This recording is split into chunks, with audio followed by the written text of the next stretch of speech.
Hi, my name is Akshaya Kaure. I'm a nature and animal communicator and a tarot card reader from India. And now I use both these modalities to help me connect better with nature and animals around me. In the previous video, I shared a few obstacles that even experienced communicators may face. In this video, I'm going to talk about a similar topic and I'm going to speak of the obstacle experienced tarot card readers may face despite the fact that they may have done many tarot card readings for many years. So these are a few obstacles that I also face sometimes, and I'll also talk a little bit about how I have overcome these obstacles. Remember that this is my personal journey and you may have different experiences. So if that is the case, please don't forget to mention it in the comment section. Number one obstacle that I have commonly faced is actually understanding clearly what the cards are trying to communicate. I'm very well versed with the meaning of the cards. I'm very well versed with my intuitive connection with the card. However, sometimes it can be difficult to relate the cards to the actual question because the question and the cards are completely opposite. Sometimes you just don't understand how this particular card can be related to the question that is being asked. And in this case, what I generally do is I start with the basics. I start with the one word meaning of the card and I instantly associate to that one word meaning, and then I figure out how this one word meaning has any kind of connection with the question being asked. Then I take it a notch higher, add more meaning to it, and then figure out how this fits into the question and the situation that I have asked the tarot cards. Another thing that helps in this regard is also understanding the context of the card. So every card has a card behind and forward, right? So every card has a sequence. So a little bit of understanding of how we have reached to this card and where this card leads to in the form of the numbering of the card, the suit, or if it's a major arcana, whatever it is. Even that background really helps me put context and meaning to the card and what it means for the question being asked. So being confused sometimes with cards and the question and its relation can be a common obstacle a lot of communicators who are using tarot cards or just tarot card readers may face. The second challenge and obstacle that you may commonly face is connecting to your intuition. Oftentimes when we are laying the cards, we know the card meanings and we may get intuitive messages which are quite different from the meaning of the card. Now in this case, to integrate these messages is very important because the meaning of the card is as important as the intuitive message. You can't pick and choose saying, okay, I'll just stick to the meaning or I'll just stick to the intuitive message. That cannot really happen. So that is why it is important to integrate both the meanings of the cards as well as the intuitive message we are receiving.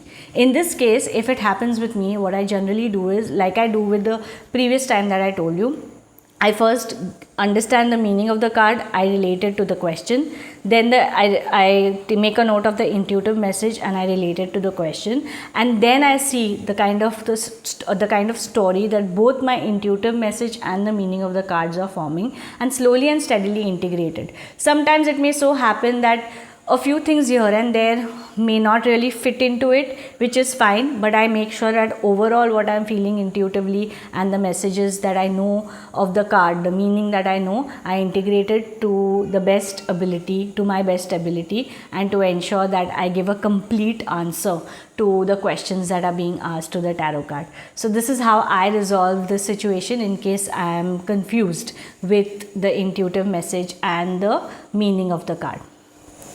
The next thing that a lot of experienced communicators may find challenging or find confusing is spreads. Which spread to pull out, how many cards to pull out, and this is something that I have been through a lot earlier, not anymore, because I have made it very clear that I'll stick to smaller spreads. It's a lot easier for me. Even when it comes to asking questions, I break down questions into smaller topics so that even 1, 2, 3 cards give out elaborate answers.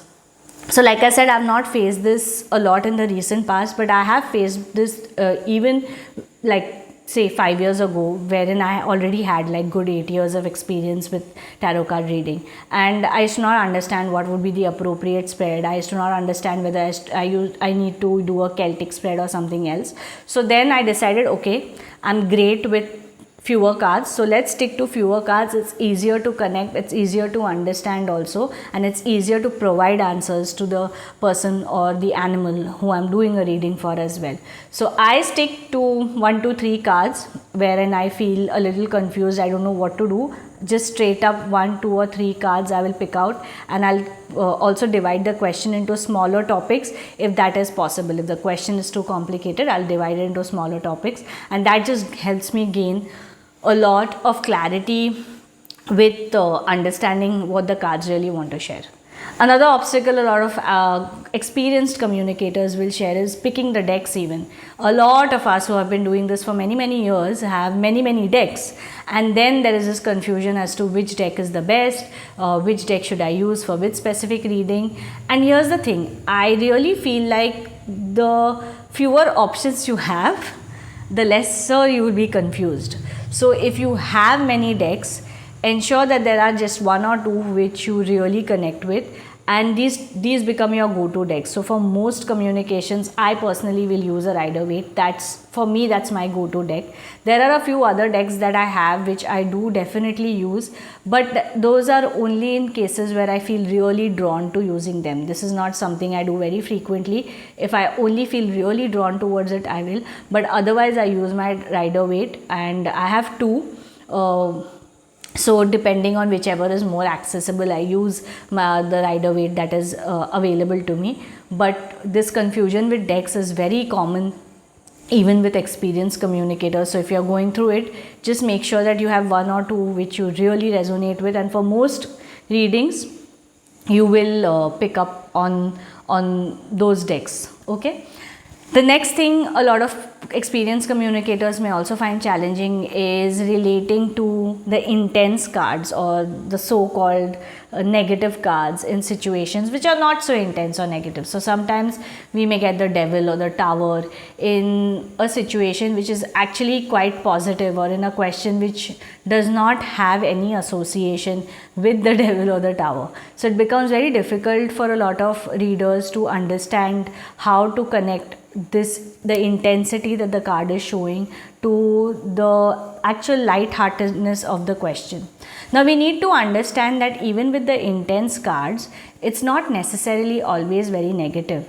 For example, with the Devil, it shows that a lot of things are self-inflicted, or with the Tower, it shows that while there is chaos, you have an opportunity to also build from ground zero.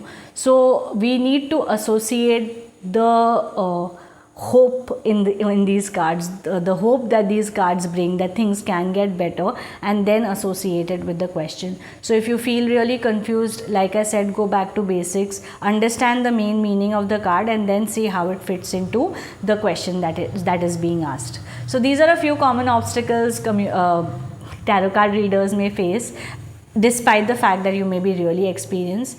And don't get disappointed with facing obstacles, because that's a part and parcel of your journey. No matter what you do, there'll always be challenges, and these challenges really help us become better. I have found out so many ways to minimize these obstacles for myself, and that really makes me more confident as a communicator and as a tarot card reader too.